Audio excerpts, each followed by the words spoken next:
Starcraft Brood War players, hello. I just want to talk a little bit about. Oh my Jesus. Maybe I could roll Terran. Nope, I selected Protoss. I'm a silly boy, so I'm gonna have to add that to my time. Killed the video. I know. So what I want to talk about today is like how to get better. And I wrote notes down. Hold on. I promise this video will make you a better player. So sit tight, please. So go to your single player and Starcraft Brood War. Oh, right. So I got importance of doing the same thing and building concepts. Okay. 2 concepts then. I'm gonna try to get this done in 4 minutes. So 3 more minutes. You need to do the same thing, okay?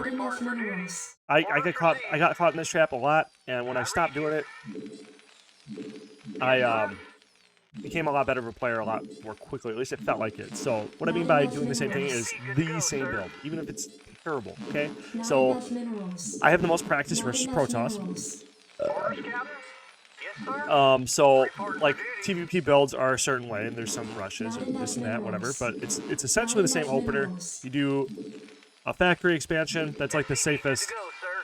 Fast. You either do 2 factory into like a 1 base all in type build. Okay, I'm using terms that you may not know.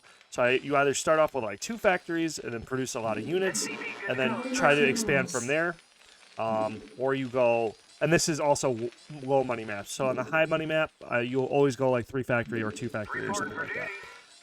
Versus Protoss. So this led me to a poor Terran versus Terran matchup, and this led me to a poor Terran versus Zerg matchup because I figured I needed to learn 2 other builds, but then I tried, like a bio build for Zerg, and then I tried a what's the word? I tried a like Wraith Rush for Terran or something like that. Or like the thing is like also too, you try to do too many different things at the same time, you're gonna just be bad at all of them at the same time. You know what I mean? Like, so for instance, you do a Dark Temple, like say you're a Protest player, you open up with Zealots, you do a Zealot pressure, whatever, you know what I mean? Like whatever normal Zealot mass on Big Game Hunter. And then game 2, you try doing like a 1-gate fucking Dragoon range rush. And then the next game, you try Dark Templar rush. And then the next game, you try going for carriers or something like that.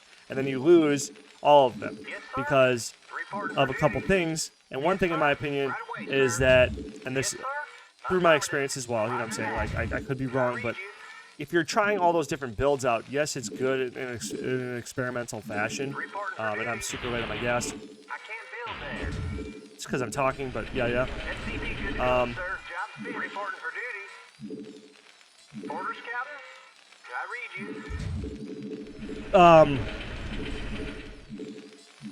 You just need to do the same thing over and over again. So that's the thing. That's what I'm saying. If you just do the same thing over and over again, even though it may be an incorrect build, at your skill level, so like F and E rank players, just simply having a build that you know and are able to execute more effectively than the enemy team is going to like really, really change the way you play. Like it's really going to increase the likelihood you succeed because a lot of the low level play is simply decision fatigue, if that makes sense. So when you so I'm at 4 minutes, so I got to wrap that up. But essentially, the low level play is making mistakes with decisions.